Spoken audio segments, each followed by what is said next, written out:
സാമ്പത്തികവും രാഷ്ട്രീയവും സാമൂഹികവുമായ പുരോഗതിക്ക് മുഖ്യമായ തടസ്സങ്ങളിലൊന്ന് അഴിമതിയാണെന്ന് ഞാൻ വിശ്വസിക്കുന്നു.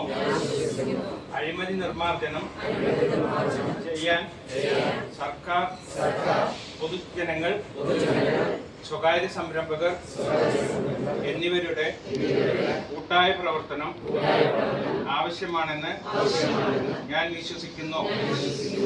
ഓരോ പൗരനും ജാഗരൂകരായിരിക്കേണ്ടതും എല്ലായ്പ്പോഴും ഉന്നത മൂല്യവും സത്യനിഷ്ഠയും വെച്ച് പുലർത്തി അഴിമതിക്കെതിരായ പോരാട്ടത്തിന് പിന്തുണ നൽകേണ്ടതാണെന്നും ഞാൻ മനസ്സിലാക്കുന്നു.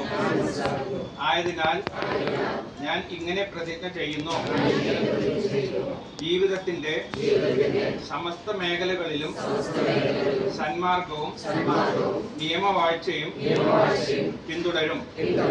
കൈക്കൂലി വാങ്ങുകയോ കൊടുക്കുകയോ ചെയ്യില്ല. എല്ലാ കർത്തവ്യങ്ങളും സത്യസന്ധമായും സുതാര്യമായും നിർവഹിക്കും. ജനഹിതമനുസരിച്ച് പ്രവർത്തിക്കും. സ്വന്തം പെരുമാറ്റത്തിൽ മാതൃകാപരമായ സത്യനിഷ്ഠ വെച്ച് പുലർത്തുന്നതാണ്. അഴിമതി കണ്ടാൽ ഉചിതമായ സ്ഥാനങ്ങളിൽ അറിയിക്കുന്നതാണ്.